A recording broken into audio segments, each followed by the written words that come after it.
حضور سائیکک پر یقین کرنا چاہیے؟ اس پہ سائیکک جو ٹھیک ہے، یقین کرنا چاہیے. مجھے خود تجربہ ہے اس کا. سائیکی سچی بات ہے. السلام ایک علیکم. دفعہ ہمارے ہیمپسٹر میں دعوت تھی اور وہاں میں بھی گیا ہوا تھا.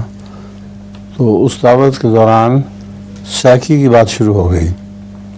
لوگوں نے کہا آپ سائیکی پہ یقین کرتے ہیں؟ میں نے کہا مجھے یقین ہے. تو تم کر کے دکھا سکتے ہو؟ میں نے کہا ہاں میں کر سکتا ہوں. تو انہوں نے کہا اچھا پھر تم یہاں سے باہر جاؤ اور ہم سوچتے ہیں کوئی بات، سارے مل کے ایک ہی بات سوچیں گے اور واپس آ کے دیکھیں گے تمہارے دماغ پر اس کا اثر پڑتا ہے کہ نہیں. آپ وہی بات کرنے لگ جاتے ہیں کہ نہیں. مجھے باہر بھیج دیا کوئی 10 منٹ کے لیے.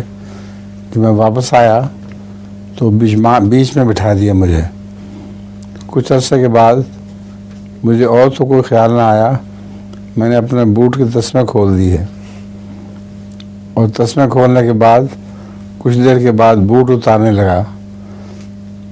پھر ان کا خیال تھا کہ جرابیں بھی اتارے گا. وہ تو میں نے نہیں اتاری. تو اس نے ایک شور مچایا کہ اور اگلی بات بھی کرو. تو میں نے نہیں کی. تو یہ باتیں ہوتی ہیں. نفسیات کا اثر ضرور پڑتا ہے. خیالات کا اثر اتنا پڑتا ہے کہ ایک دفعہ حضرت خلیفۃ المسیح اول رضی اللہ تعالیٰ عنہ کے پاس ایک لڑکے نے شکایت کی کہ مجھے دہریانہ خیال کے آنے لگ گئے ہیں، دہریت کی، خدا کی ہستی کے خلاف. اور وہ نیک تھا لڑکا.